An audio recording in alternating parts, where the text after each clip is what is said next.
Selamat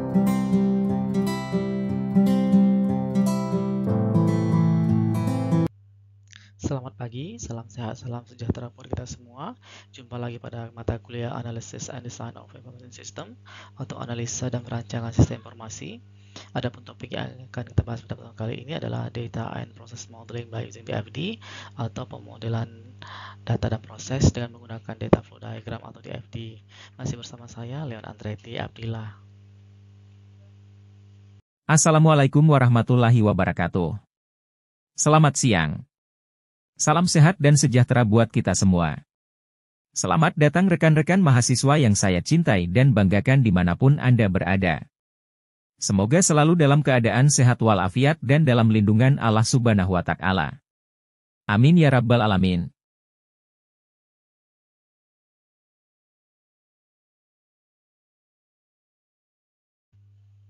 Lecture untuk mata kuliah ini adalah Leon Andretti Abdillah, saat ini sebagai Associate Professor Computer Science and Information System pada Faculty Science and Technology.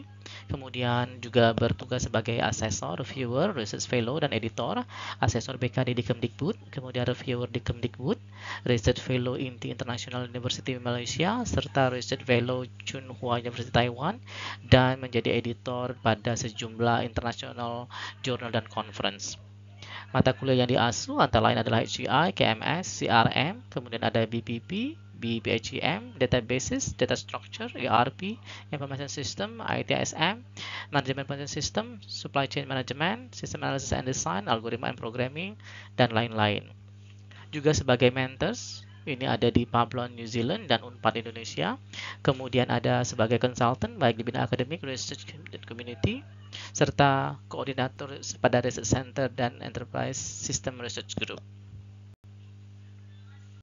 Course Description: Analisis dan Perancangan Sistem atau Sistem Analysis and Design merupakan mata kuliah untuk para mahasiswa pada program studi Sistem Informasi Fakultas Sains Teknologi.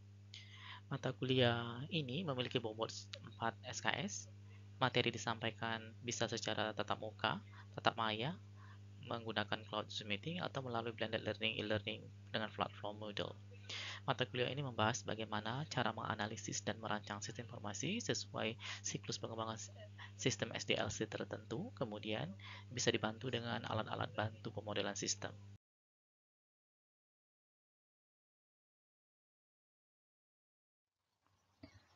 Tujuan dari mata kuliah ini memahami konsep suatu sistem dan bagaimana memodelkannya.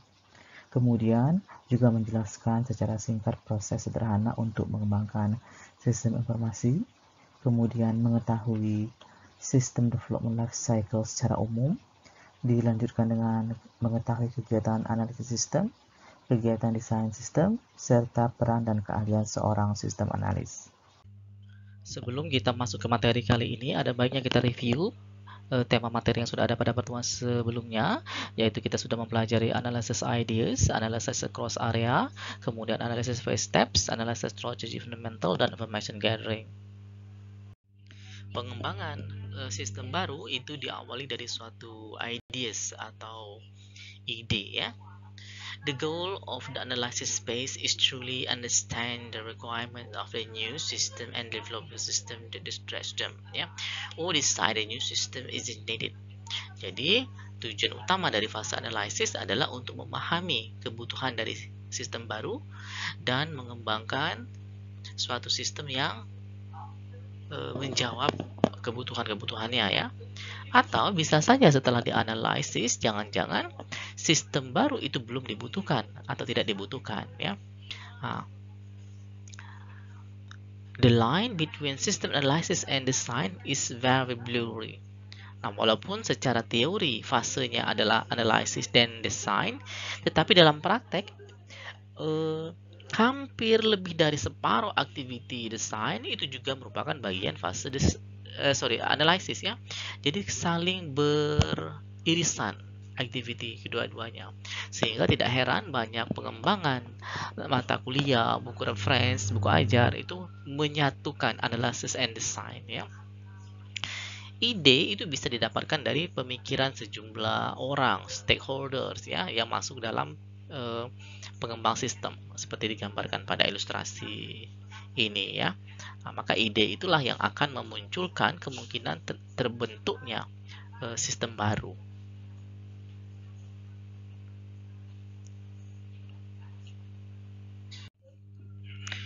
Proses analisis itu cenderung analisis cross area. Artinya proses analisa itu melibatkan bidang-bidang yang berbeda ya. Minimal menggabungkan antara business and information technology.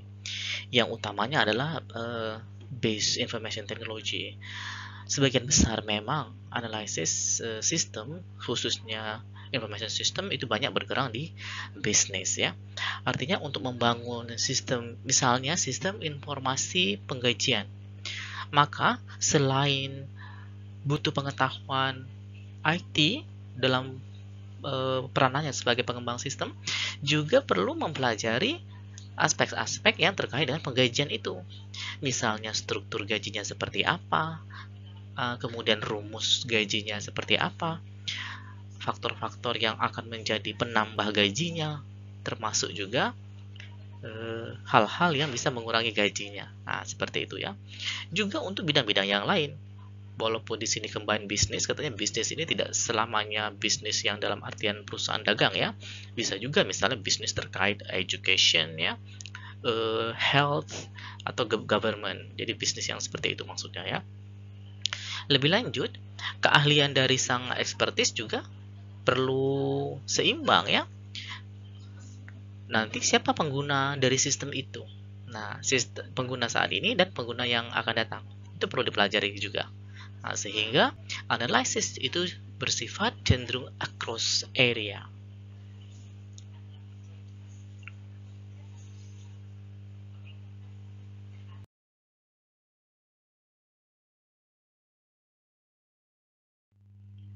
Nah, ada 3 langkah dalam fase analisis ya. Yang pertama adalah understanding the assess system. Assess system ini adalah sistem yang sedang berjalan. Apakah sistem itu masih manual ataukah sebagian dari sistem secara keseluruhan itu sudah menggunakan komputer, atau semua aspeknya dalam suatu bisnis itu sudah menggunakan computing. Nah, kita harus pahami dulu current system atau assess sistemnya. Kemudian bisa saja kita bergerak dari problem atau kita identifikasi peluang-peluang untuk dilakukan improvement. Nah, ya, improvement ini bisa dalam bentuk pemangkasan prosedur kerja, efisiensi, peluang meningkatkan pendapatan, dan lain sebagainya. Setelah teridentifikasi apa-apa saja peluang untuk pengembangan sistem baru, barulah dilakukan proses pengembangan the to be system concept. Nah, di sini masih dalam batas konsep ya, masih narasi, masih sketch ya, masih ideasnya ya, yang tapi lebih detail ya. Istilahnya adalah to be, artinya sistem yang akan dikembangkan. Nah, ini bisa dilihat kira-kira aset sistemnya saat ini. Planning sudah kita pelajari yang lalu ya, dengan melibatkan project management. Nah, di sini fokusnya di analysis. Ada 3 fasenya ya. Ada 3 langkah-langkah dalam fase ini. Understanding asset system, identify improvement, development concept for the to be system.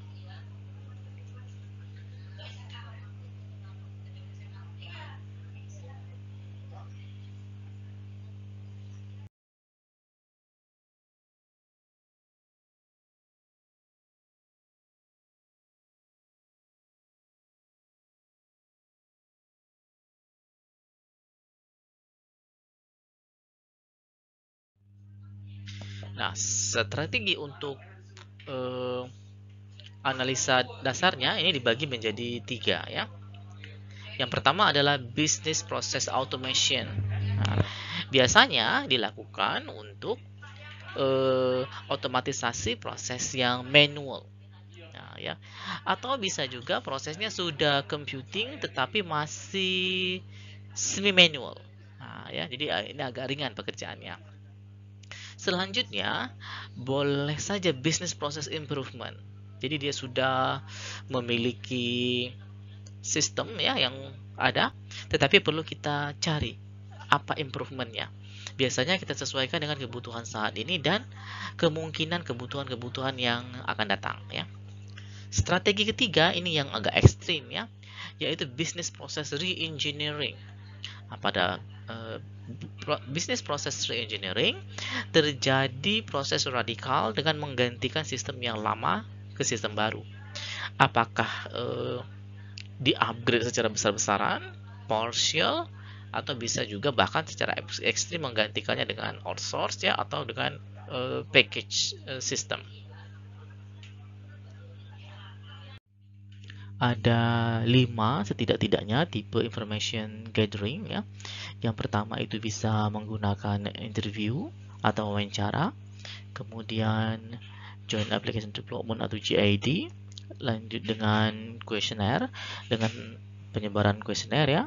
Kemudian ada document analysis atau analisa dokumen, dan juga bisa melakukan observation atau pengamatan.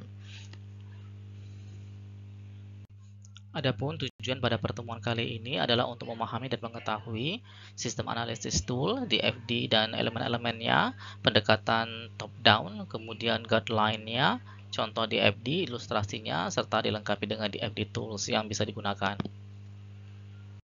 Adapun agenda atau rencana pembelajaran pada pertemuan kali ini, tadi kita sudah melihat beberapa preview dari materi sebelumnya. Kemudian yang utama pada pertemuan kali ini adalah DFD dan elemen-elemennya. Nanti ada 2 tipe DFD, masing-masing punya 4 elemen ya. Dilanjutkan dengan pendekatan dan guideline top-down approach dalam merancang suatu DFD. Baru ada example dan illustrationnya, dan ditampilkan sejumlah DFD tools yang bisa dipakai. Diusahakan setiap kelompok menggunakan tools yang berbeda.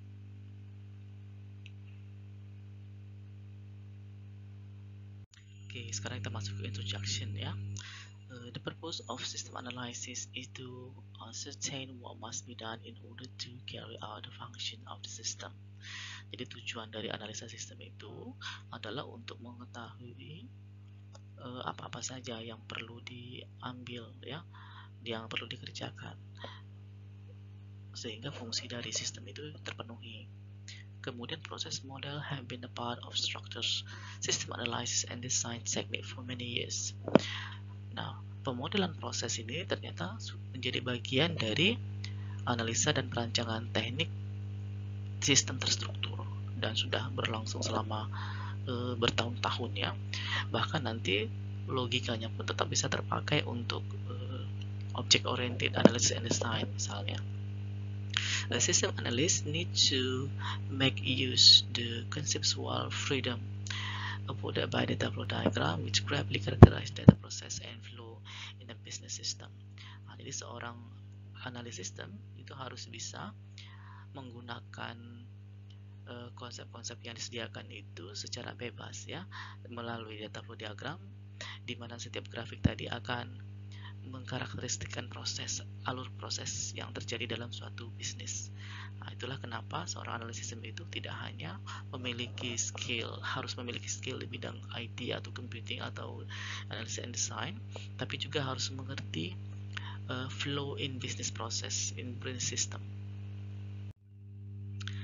Lanjut lagi, a process model describe business process, the activity that people do. Nah, jadi proses model itu mendeskripsikan proses yang ada pada bisnis yang akan dibuatkan sistemnya, yaitu berupa apa? Aktivitas-aktivitas yang dikerjakan orang.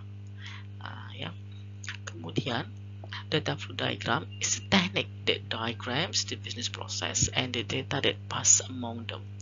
Jadi diagram data flow atau DFD ini merupakan satu teknik di mana gambar-gambar yang digunakan itu mewakili proses bisnis yang ada, serta data yang melewati dari satu terminal ke terminal yang lain.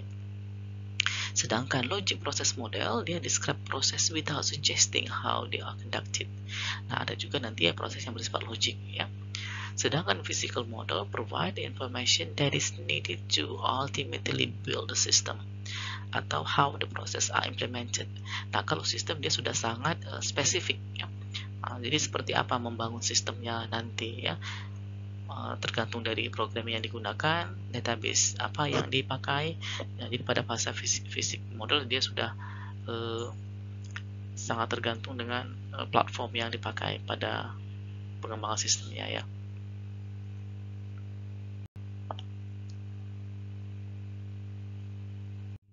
System analysis tool ya, atau perangkat analisa sistem. Tools used during the stage of system analysis itu ada dua, ada yang masuk ke kelompok logical dan ada yang masuk ke kelompok physical. Untuk yang masuk ke kelompok logical, dia berhubungan dengan sejumlah alat yang dapat digunakan, misalnya data flow diagram, kemudian dilengkapi dengan structure English. Jadi diperbolehkan kita membuat logika tadi menggunakan structure English. Kenapa structure English yang digunakan? Karena perangkatnya ini dibangun oleh orang yang menggunakan bahasa Inggris. Jadi kita menggunakan structure English yang sudah dekat ke coding ya. Dilanjutkan dengan boleh juga berupa decision tables atau tabel keputusan. Ini sangat memudahkan dalam pengkodeannya nanti. Atau bisa juga dilengkapi dengan logic flowchart. Jadi ada flowchart, ada chart alur ya yang menggambarkan bagaimana suatu input diproses dan menghasilkan outputnya. Kemudian untuk tools yang bersifat physical, ini bersifat physical description and analysis. Biasanya lebih ke manual system flowcharts ya. Jadi sudah ada manual system yang dibangun atau yang menjadi pedoman dalam pengembangan sistemnya.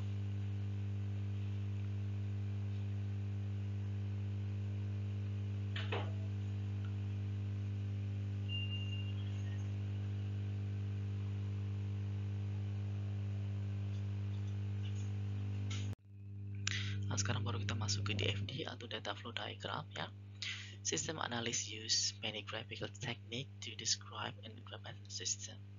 One popular method is to draw a set of data flow diagram. Jadi analis sistem itu menggunakan banyak teknik secara grafik untuk mendeskripsikan suatu sistem informasi. Yang cukup populer, bahkan sempat sangat populer, ini adalah untuk menggambar suatu set dari data flow diagram atau DFD. Data flow diagram use various symbols to show how the system transforms input data into useful information. Jadi sistem informasi itu seperti kita ketahui dia mengolah data menjadi informasi dengan cara tertentu dan untuk kepentingan tertentu. Nah, data flow diagram ini menggunakan banyak sekali simbol-simbol untuk menunjukkan bagaimana sistem tadi mentransformasi input data menjadi informasi yang berguna gitu ya. Lebih lanjut, data flow diagram show how data moves through an information system but does not show program logic or processing steps. Nah, karena fase ini masih belum fase detail, DFD menampilkan bagaimana data tersebut bergerak ya melalui information system. Nanti information systemnya sejumlah proses-proses yang ada di DFD-nya ya, tetapi dia tidak menunjukkan bagaimana logika programnya. Nah, jadi logic programnya itu terpisah ya, bisa dibantu nanti dengan flowchart atau yang lainnya. Selain tidak menampilkan program logic, juga tidak menampilkan processing steps. Jadi fokusnya adalah pergerakan data diproses dan menjadi information.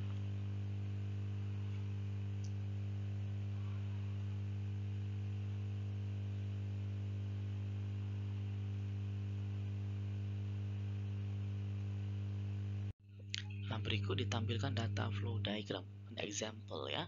Untuk contoh di sini kita akan mencoba melihat bagaimana suatu DFD yang memiliki 5 proses ya. 5 proses tersebut adalah find patient, kemudian print patient, delete patient, update patient, and add new patient. Jadi untuk contoh di sini kita akan ambil contoh pada studi kasus pasien ya, sistem informasi pendaftaran pasien. Pasien digambarkan dengan rectangle seperti ini. Dia akan memasukkan namanya. Dan yang pertama, proses pencarian data pasien ya. Pencarian data pasien itu dengan membaca data yang ada pada data store. Di sini ada patient information. Dimasukkan patient information-nya ya. Boleh patient name atau bisa juga kadang-kadang kode pasien ya. Apabila namanya sudah ditemukan, maka bisa dilanjutkan proses selanjutnya ya. Tetapi apabila misalnya tidak, maka akan diteruskan ya, diteruskan apakah pasien itu mau mendaftar misalnya ya untuk pasien baru. Oke. Nah, apabila sudah direkam data pasien, maka masuk proses kedua. Untuk contoh di sini adalah print patient. Nah, jadi data pasien yang sudah dimasukkan tadi dan direkam, oh ya, dari pasien satu tadi diberikan kepada pasien, dia akan change to patient information ya. Nah, maka dia masukkan datanya ya, diupdate lah data pasiennya. Update data pasien di sini lihat dari tempat masuk ke data store. Artinya di data store sekarang pasien yang mendaftarkan dia sudah terdaftar. Lanjut baru dicetak ya, proses 2 dicetak. Setelah informasi update tadi ada, maka proses cetak data pasien. Untuk sistem di sini contohnya report to dokter. Nah, jadi data pasiennya akan dikirimkan ke dokter yang bersangkutan ya. Tetapi bisa juga misalnya ada data pasiennya itu yang mungkin patient information to delete. Itu bisa juga diproses melalui proses ketiga, delete patient ya. Maka dimasukkan datanya ke data store ya, delete data patient. Artinya sini sudah ada update ya. Begitu juga misalnya untuk update di sini ya di 4. Untuk new patient, kalau dia misalnya pasien baru bisa dimasukkan dari sini, add new patient. Maka dia akan masuk ke patient information. Selanjutnya dokter pun juga bisa. Dokter sudah mendapatkan data dokter, dia langsung melakukan pemeriksaan terhadap dokter, dia bisa mengupdate data pasiennya. Ya misalnya saja pada yang lalu dia ada gejala misalnya asam urat misalnya ya, sudah sembuh, tetapi sekarang misalnya ada kolesterol, maka proses update-nya di sini. Jadi dia menggambarkan bagaimana alur data bergerak.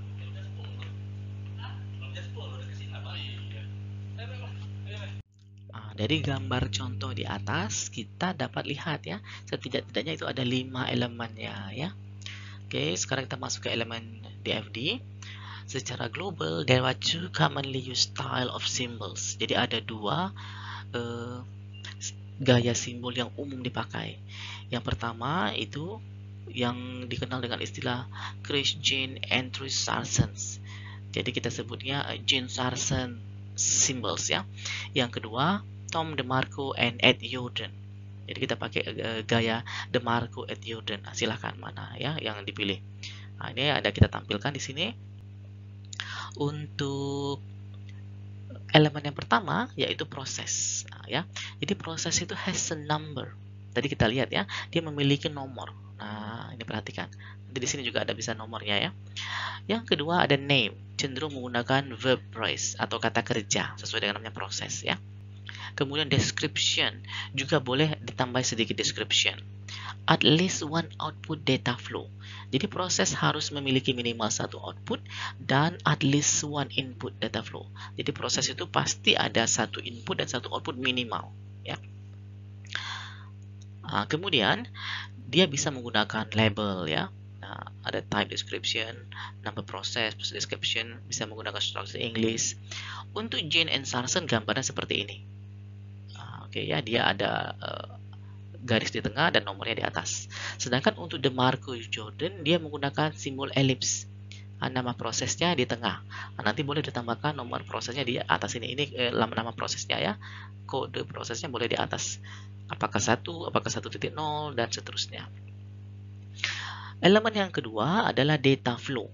Data flow kebetulan baik untuk versi Jean Sarsen maupun DeMarco Ed Jordan sama-sama menggunakan tanda panah. Ya, tanda panah. Dia menggunakan diberi name yang dalam bentuk noun atau kata benda. Ya seperti tadi misalkan patient name, patient information itu ya. Boleh dilengkapi dengan description, one or more connection to a process. Nah, jadi dia bisa 1 atau lebih koneksi ke proses. Ya. Ada labelnya ya, flow-nya dan seterusnya. Yang ketiga adalah data store atau tempat penyimpanan data. Sama dengan proses, dia menggunakan number untuk pembeda data store satu dengan data store yang lain. Tetapi, kalau pada proses dia menggunakan kata kerja, maka pada data store cenderung menggunakan kata benda atau noun. Untuk Jane Serson, dia menggunakan yang seperti ini, perhatikan. Ada kotak tapi terbuka ya, dan ada kodenya di sebelah kiri. Sedangkan pada versi DeMarco and Jordan, dia menggunakan parallel lines. Dan di tengah-tengahnya ada kode dan nama data store itu. Yang keempat barulah namanya external entity. External entity adalah pihak luar yang tidak masuk dalam sistem, tapi dia bisa menjadi pemberi input atau yang menerima output. Itu pihak entitas ya. Dia diberi namanya menggunakan kata benda ya atau noun, dan juga boleh dilengkapi dengan description. Nah, baik Jane Serson maupun DeMarco Jordan sama-sama menggunakan kotak segi 4 seperti ini, dan nama entitasnya ada di tengah. Jadi ada dua yang sama ya, yaitu data flow dan external entity sama, sedangkan proses dan data store itu berbeda. Oke, silahkan dipakai yang mana saja boleh, asalkan konsisten. Jadi, kalau misalnya proses satu menggunakan Jane, Serson, and DeMarco, seluruh proses yang ada sampai ke level-level seterusnya juga menggunakan Jane, Serson. Jadi, tidak boleh misalnya proses yang menggunakan Jane, Serson, tetapi data store-nya menggunakan DeMarco and Jordan. Atau sebaliknya ya, itu tidak boleh. Jadi harus satu. Kalau semuanya menggunakan Jane dan Serson, gunakan Jane dan Serson. Tetapi kalau lebih nyaman menggunakan DeMarco and Jordan, gunakan DeMarco and Jordan. Atau bisa juga tergantung permintaan dari pihak yang akan mengembangkan sistem itu ya. Jadi kadang-kadang ada request dari perusahaannya, itu boleh kita akomodir juga ya.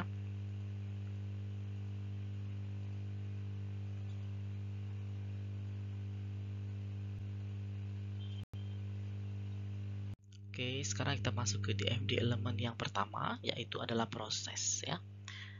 A process is an activity or a human function that is performed for some specific business reasons. Process can be manual or computerized.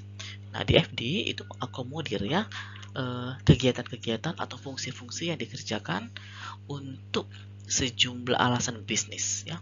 Proses itu bisa mengcover baik yang bersifat manual ataupun yang computerized. Selanjutnya, every process should be named starting with a verb and ending with a noun. Jadi katanya setiap proses sebaiknya diberi nama yang diawali dengan kata kerja dan diakhiri dengan noun. Contohnya misalnya determine request quantity. Determine jadi verb, quantity bisa jadi noun ya. Nama lain dari proses itu bisa disebut dengan function atau transformation, walaupun yang lebih dominan digunakan adalah istilah proses.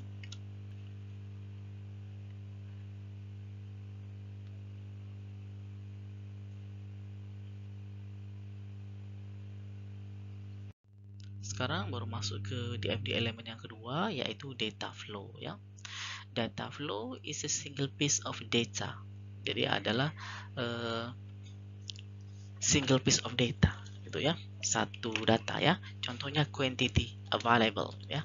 Sometimes called a data element.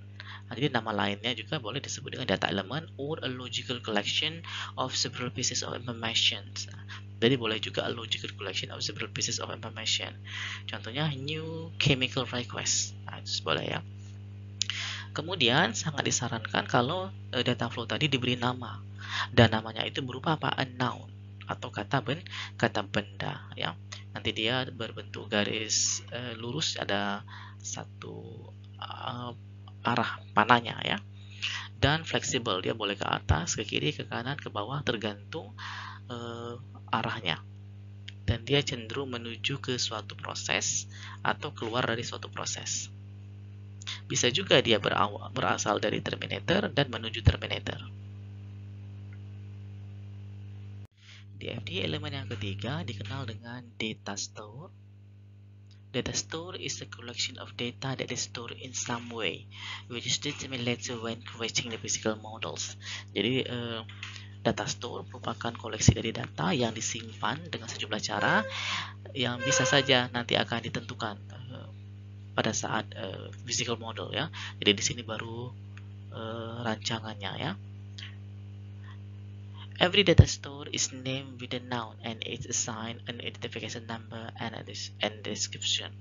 Jadi setiap data store itu akan diberi nama dengan noun atau kata benda dan dikaitkan ya dengan suatu kode atau identification number and a description. Jadi boleh juga dilengkapi dengan deskripsi. Istilah lain untuk data store itu bisa digunakan file, or database, or warehouse. Tapi yang paling populer tetap kita gunakan istilah data store ya. Perhatikan lambangnya karena berbeda ya antara James Hudson dan Kurt Jordan.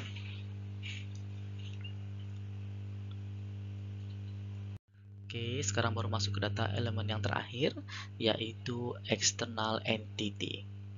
An external entity is a person, organization unit, or system that is external to the system, but interact with it. Jadi katanya eksternal entitas itu bisa berupa orang, organisasi, unit organisasi, atau sistem eksternal dari sistem yang kita bangun, tetapi dia berinteraksi dengan sistem ini. Misalnya saja siapa? Customer, pelanggan ya. Pelanggan itu adalah orang yang di luar organisasi kita, tapi dia berinteraksi.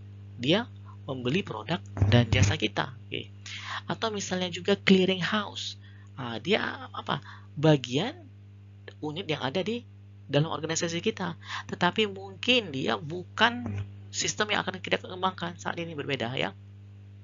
Atau bisa juga organization or government organization ya, apakah pihak pajak ya, apakah pihak misalnya ketenagakerjaan dan lain sebagainya. Atau bisa juga berupa accounting system. Jadi sistem yang kita buat nanti akan memberikan data atau menerima data dari accounting system. Jadi dia pihak eksternal yang berinteraksi dengan yang sistem sedang kita buat ya. External entity typically correspond to the primary actor identified in the use case. Jadi dia merupakan primary aktornya yang berkorespondence ya, dan diidentifikasikan, disebutkan ya dalam use case kita. External entity provide data to system or receive data from the system and serve to establish the system boundaries. Jadi dia bisa menyediakan data ke sistem atau menerima information dari sistem. Gitu ya. Kemudian external entity has a name, harus kita beri nama ya, dan juga boleh dilengkapi dengan description. Istilah lainnya adalah boleh kita gunakan data source, data sink, terminator, input, or output. Jadi ini paling banyak istilah lainnya ya, ada 1, 2, 3, 4, 5. Ini ada catatan ya. The key point to remember about an external entity is that is internal to the system. Jadi dia pihak eksternal dari sistem, but may or may not be part of organization. Bisa saja dia bagian atau bukan bagian dari organisasi yang sedang kita buatkan sistemnya. People who use the information system from people who use the information from the system to perform other process or who decide what information goes into the system are documented as external entity. Jadi orang-orang yang berhubungan dengan proses ini ya, itu kita dokumentasikan sebagai external entities. Misalnya apa? Managers atau staff. Jadi perlu diperhatikan dengan baik external entitas, walaupun dia pihak luar, tapi dia pemberi data atau yang akan menerima informasi dari proses yang kita siapkan.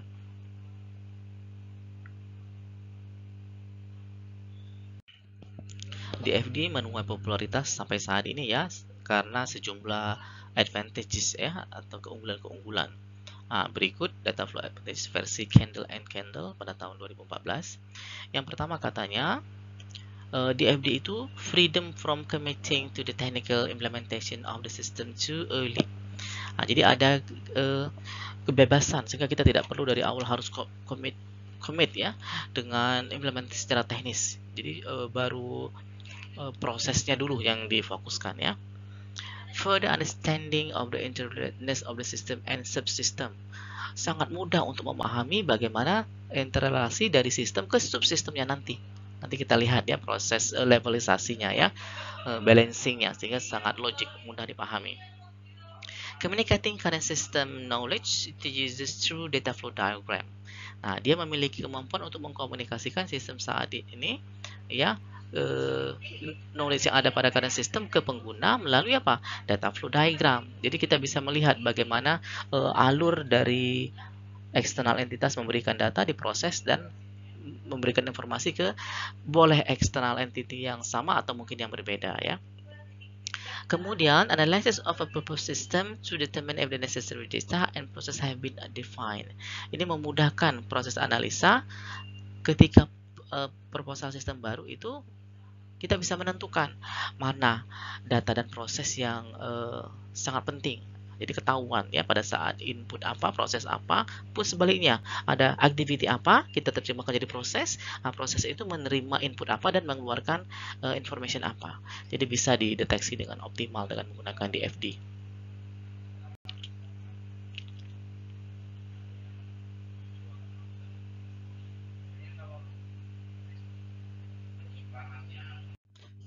Pendekatan yang digunakan pada analisa dan perancangan dengan menggunakan DFD namanya adalah top-down approach atau pendekatan atas bawah, ya. Atas bawah di sini maksudnya dilihat dari yang paling general baru masuk ke modul-modul spesifik penentunya. Structured application development usually involve a top-down approach which proceed from a general design to detailed structures. Jadi dimulai dari pemrosesan yang general terlebih dahulu, yang umum ya, baru detail-detailnya.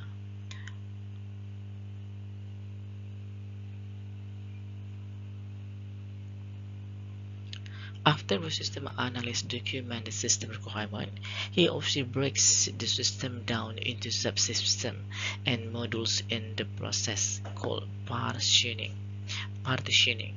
Nah, jadi setelah ada dokumentasi kebutuhan dokumennya, barulah dipecah-pecah menjadi subsistem dan modul-modul menjadi suatu proses yang dikenal dengan istilah partisi atau partitioning. This approach also called modular design. Istilah lainnya adalah modular design and is similar to constructing level sets of DFD. By assigning modules to different programmers, several development areas can process at the same time. Nah, setelah ada modul-modul yang terbagi, bisa langsung dikerjakan oleh masing-masing programmer, sehingga waktunya akan lebih cepat, artinya lebih banyak modul yang dikerjakan dalam satu waktu kalau dia melibatkan banyak programmers.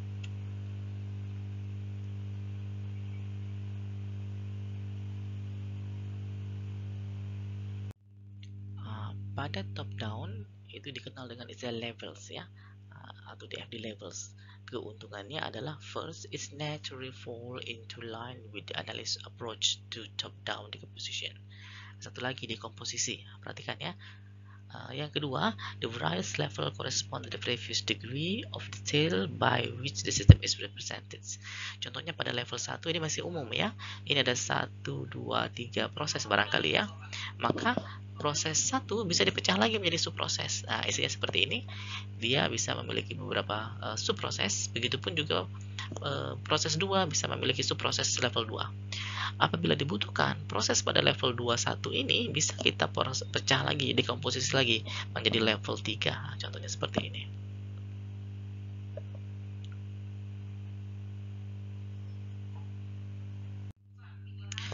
Dalam menggambarkan DFD ada sejumlah guideline yang ditawarkan oleh Shelley and Rosenblatt ya.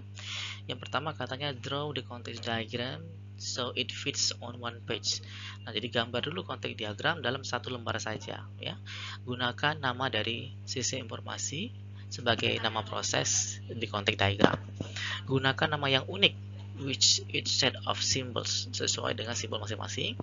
Hindari data flow-nya itu cross atau saling berseberangan atau saling melewati ya. Kemudian provide a unique name and references number for each process and obtain as much user input and feedback as possible.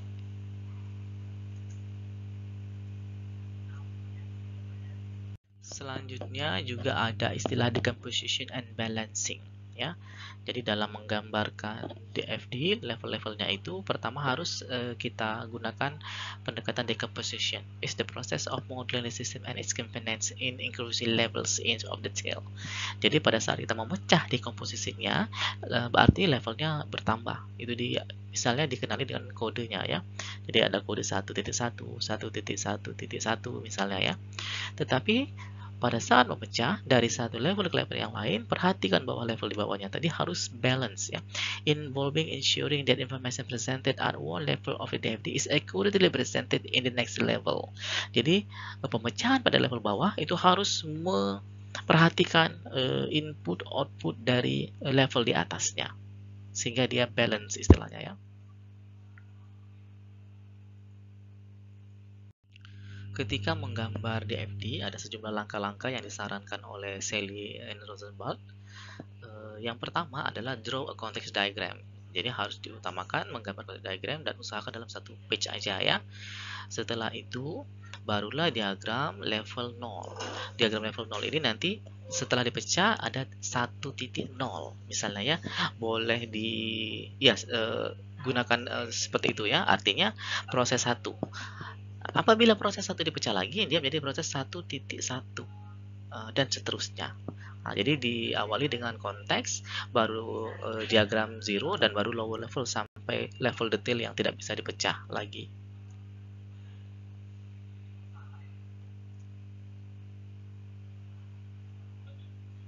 Masuk ke konteks diagram ya. Context diagram is top level view of an information system that show the system boundary and scope. Jadi diagram konteks itu merupakan top level dari informasi yang menunjukkan batasan dan lingkup dari sistem. Nah, kira-kira seperti ini ya. Ini ada order system ya. Kalau menggunakan yang Sarset kita kasih kode 0 ya. Dia berarti berhubungan dengan 5 entitas yaitu customer, warehouse, sales, bank, accounting. Ini untuk menggambarnya, letakkan simbol proses di tengah page ya. Biasanya menggunakan kode 0 to 0. Baru kita tempatkan entity around the parameters ya. Pada fase konteks, data store belum muncul.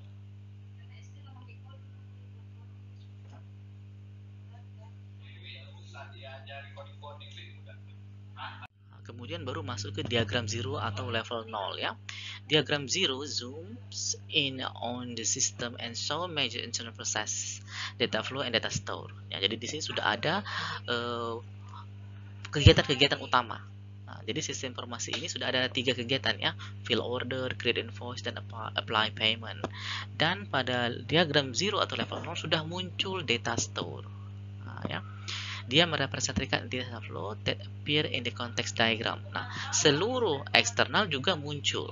Nah, yang 5 tadi juga harus muncul di sini ya.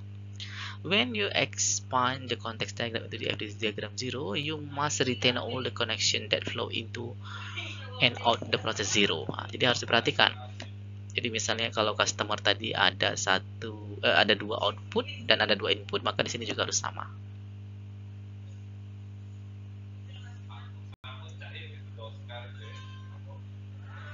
Selanjutnya baru masuk ke lower level diagram ya. This set of lower level diagram is based on the order of the system. Jadi boleh kita urutkan berdasarkan urutannya. Kalau kita mau pecah lagi misalnya sistem proses 1 atau bit 1 boleh kita pecah. Nah, jadi menjadi dia apa dia? 1.1 kodenya ya. Artinya ini semua isi dari proses 1. Nah, ya. To create lower level diagram, you must use leveling and balancing technique. Leveling is the process of drawing series including detailed diagram until all functional primitive are defined. Nah, jadi levelnya itu sampai ke level primitif. Primitif itu yang tidak bisa dipecah lagi ya. Sedangkan balancing itu maintain konsistensi among set DFD dengan meyakinkan bahwa input dan output data flow line properly.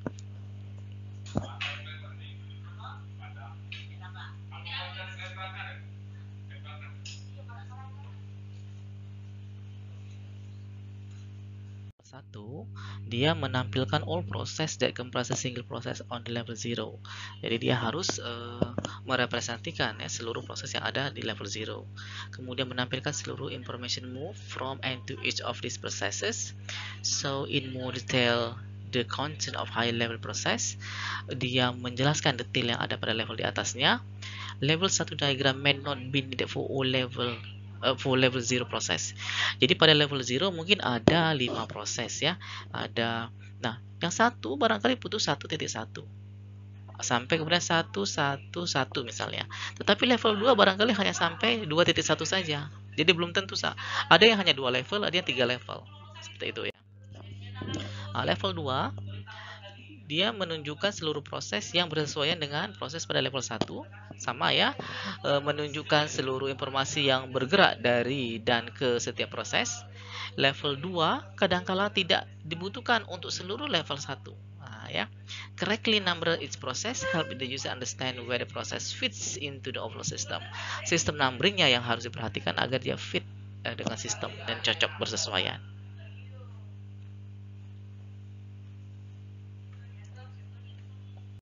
Nah, untuk ilustrasi secara menyeluruh relasi di FD level kita lihat pada gambar berikut.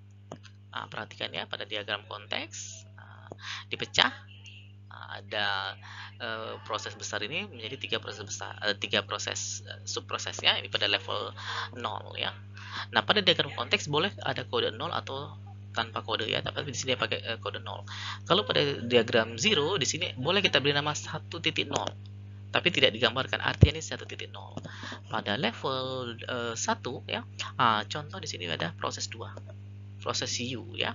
Proses 2 ini melibatkan satu data store, satu entitas A, dan proses 3. Maka dia dipecah. Proses 2 ini ada data sama. Perhatikan ya, dia akan memberikan satu output ke A. Nih, diwakili dengan proses 2.3. Kemudian dia juga ke data store bolak-balik ada. Oke, ini yang Y-nya ya. Yang A-nya ke proses 3 nih. Jadi 2.3 ada proses A ke proses 3 nyambung ya. Dan seterusnya dan seterusnya. Nah, ini ada sejumlah tips untuk fragment DFD-nya ya. Usahakan proses semuanya menggunakan verb. Kemudian maintain organization viewpoint in name process. Jadi usahakan nama proses itu sesuai yang dimengerti oleh sudut pandang organisasi yang akan kita layani. Kemudian layout often place, biasanya proses itu di tengah. Input dimulai dari kiri, output biasanya pada bagian kanan. Store beneath the process. Jadi walaupun ini tidak harus ya, tapi rata-rata di tips ini yang akan diikuti orang dalam merancang fragment-fragment dalam DFD.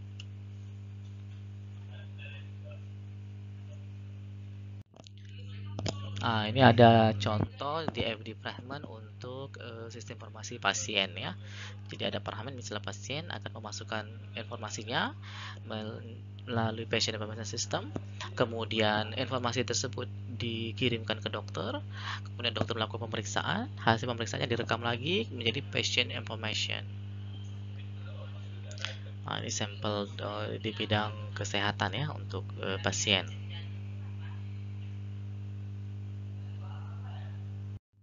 Untuk fragment yang kedua masih di pasien ya, tapi untuk proses atau activity maintain appointment atau janji dengan dokternya ya. Jadi pasien akan memberikan data pasien, kemudian data pasien itu diperiksa ke data store pasien. Kalau dicek dia ada, baru dia diminta kapan mau appointmentnya.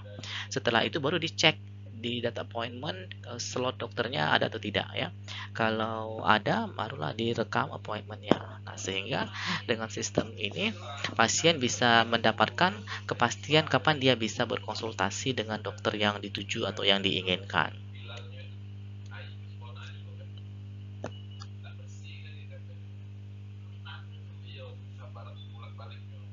Ini ada tips untuk level 0 ya. Generally move from top to bottom, left to right. Jadi ketika kita akan memecah atau bergerak prosesnya, activity itu biasanya kita arahkan dari top to bottom dan bisa juga dari left to right ya. Kemudian harus diminimaliskan cross line. Jadi data flow yang berseberangan itu diusahakan diminimalkan ya. Baru iterate as needed. Jika perlu kita gambar berulang-ulang ya sampai fix, sampai enak dilihat dan diteruskan kepada proses selanjutnya ya. Jadi DFD often run many times before it is finished, even it very expensive system analysis. Jadi lumrah dilakukan lebih dari satu kali penggambaran DFD itu.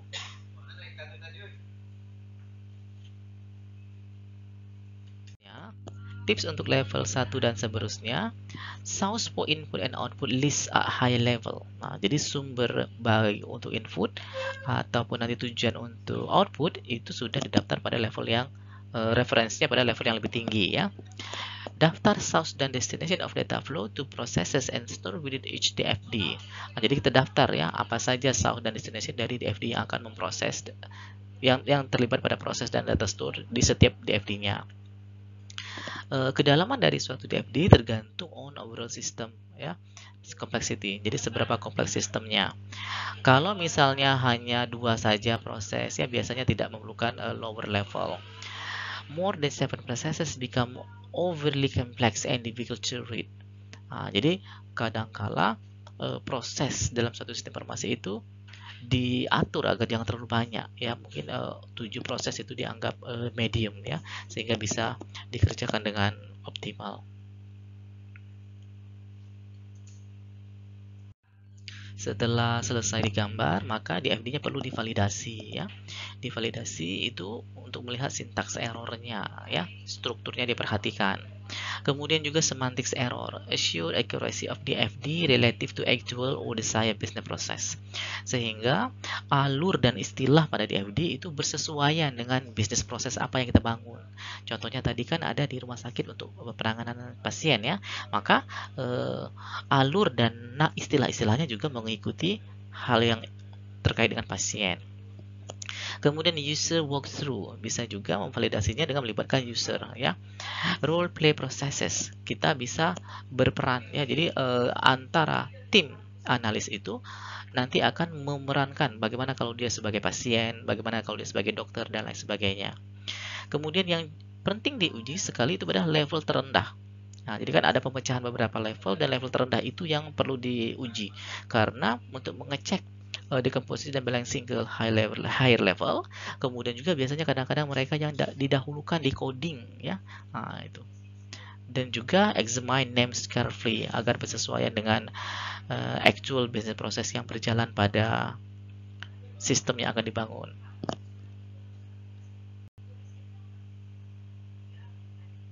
Ini ada contoh lain ya dari DFD Private, misalnya untuk Internet Sales System atau sistem penjualan berbasis internet. Produk yang dijual di sini adalah compact disc atau CD ya. Jadi pihak manajer akan memasukkan data berupa data-data CD. Kemudian dari sistem akan disinkronkan, diambil datanya juga dari sistem distribusi, juga dari CD information ya, entah itu kode CD, entah nama artisnya. Baru dari sistem ini akan di-generate reports. Nah, reportnya baru akan diteruskan ke manajernya. Jadi manajer akan memberikan information data CD dan mendapatkan laporan distribusi dari CD tersebut.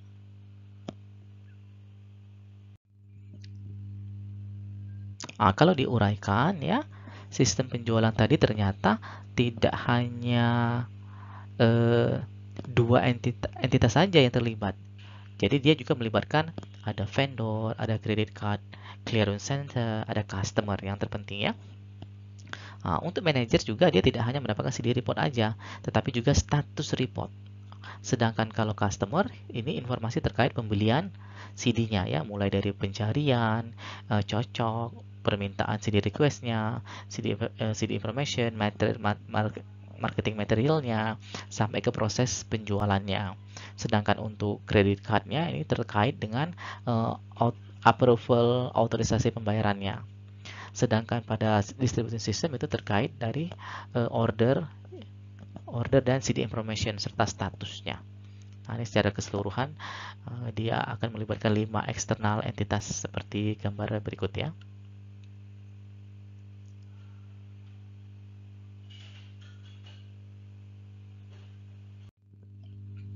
Nah, sekarang kita lihat pada proses 1 ya, adalah maintain CD information. Jadi pihak manager akan memasukkan data CD ya, information CD. Kemudian data tersebut direkam. Direkam ya, kode CD, nama CD, artis dan lain sebagainya. Kemudian dari pihak distribusi akan memasukkan jumlah CD yang sedang dipesan atau yang sudah terdistribusi. Kemudian dari sistem juga akan memperbaiki data dari CD. Kemudian data CD akan diambil dan diberikan sebagai report kepada manajernya. Nah, seperti ini ya, sehingga update data CD-nya diketahui berapa CD yang tersedia, berapa CD yang diorder, berapa CD yang laku terjual ya.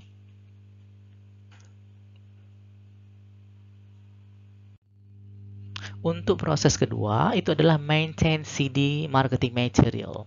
Nah, jadi CD tadi juga dipasarkan dan begitu dipasarkan dia butuh yang mungkin semacam gimmick-gimmick gitu ya. Nah, ini melibatkan dua entitas, yaitu selain manajer ada vendor. Nah, jadi pada maintain CD marketing material, pihak manajer akan memasukkan data marketing material ya. Kemudian pihak vendor juga memberikan data marketing material. Baru nanti disinkronkan dengan database yang ada. Kemudian update datanya baru menjadi report bagi pihak manajer. Proses ketiga melibatkan take order ya, atau pemesanan ya. Di sini berarti melibatkan customer dan kebetulan pembayarannya di sini bisa menggunakan credit card clearance center. Ini proses-prosesnya mulai dari customer ya, mulai dia dari search, nanti dia mendapatkan CD yang cocok ya. Ini juga detailnya kalau dia minta memasukkan CD information request-nya, dapatkan informasinya. Kemudian dia juga mendapatkan marketing materialnya. Nah, kemudian kalau sudah, dia bisa melakukan CD purchase ya. Dalam CD purchase itu baru nanti akan di authorize ke credit clearance. Baru nanti ada balasan apakah di accept atau di reject ya. Nah, kalau baik di accept atau di reject akan disampaikan pada customer. Kalau berhasil baru telah terjadi proses ordernya ya. Nah, pada saat dia melayani take order, dia akan cek kira-kira CD itu apa saja yang dia dapat ya. Kadang-kala kan ada kita membeli compact disc itu bisa mendapatkan misalnya kalender ya, atau poster dan lain sebagainya. Juga ada data CD-nya dan juga data order. Jadi proses 3 melibatkan 2 eksternal entitas dan 3 data store.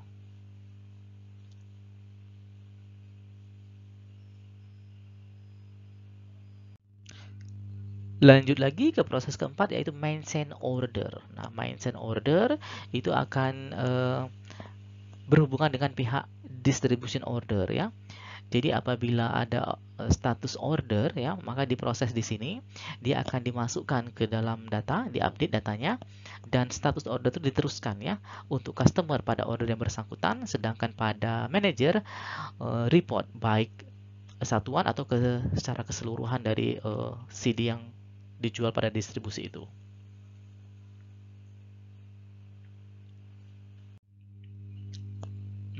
Kalau kita lihat secara keseluruhan, maka proses penjualan CD melalui internet tadi melibatkan 4 proses ya, mulai dari maintaining CD information, kemudian maintenance CD marketing material, take order sampai maintain order, dan juga melibatkan 5 eksternal ya, mulai dari EM manager, vendors, credit card clearance center, customer sampai ke distribution system. Data store yang terlibat ada 3, marketing material, CD, dan order.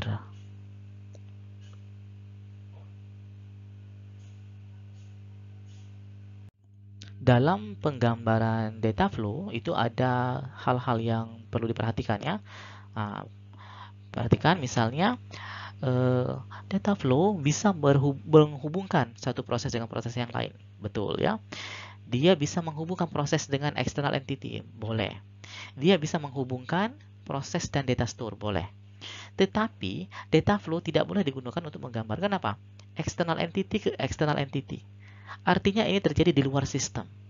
Atau sebaliknya ya, external entity ke data store, tidak boleh. Begitupun antara data store tidak boleh berhubungan pada sistem data flow diagram. Jadi ini perlu diperhatikan.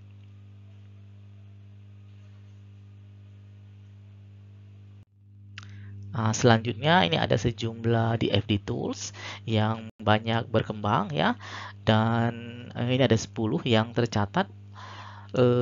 Untuk assignmentnya nanti adik-adik mahasiswa diminta untuk menggambarkan DFD dari proses bisnis yang berkaitan dengan tema kelompok dengan menggunakan tools-tools berikut. Jadi menggambarkan DFD dengan tools-tools berikut ya. Ada click charts, Creately, diagram editor, diagram ring, Lucid chart, Microsoft Visio, Miro, Smart Draw, Software Idea, Model, Visual Paradigm. Nah, ini hanya sampel aja 10, yang lain juga masih ada ya, dan itu boleh digunakan selama bisa mendukung proses pelaporan penggambaran DFD dari masing-masing tema kelompok yang sudah kalian tentukan sebelumnya.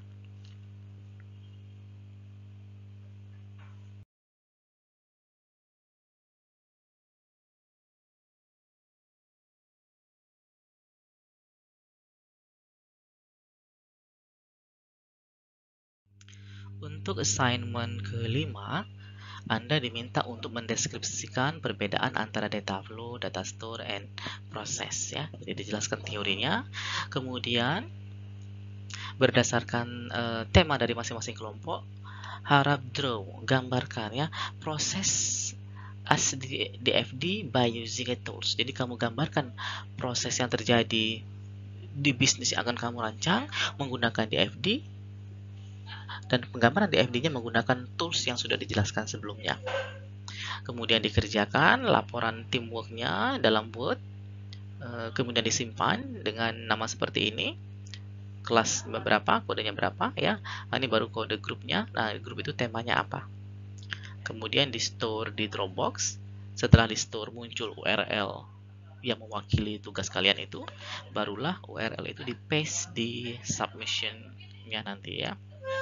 Bisa di e-learning atau di grup sosial media kita. Ini referensi yang terpakai pada pertemuan kali ini.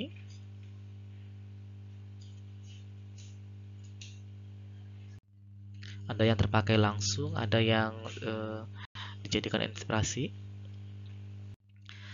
Oke, baik. Sampai di sini dulu perjumpaan tema pada kali ini. Jangan lupa tetap jaga kesehatan, jaga imunitas. Salam sehat, salam sejahtera selalu. Semoga berhasil dan ketemu lagi pada pertemuan mendatang. Wassalamualaikum warahmatullahi wabarakatuh.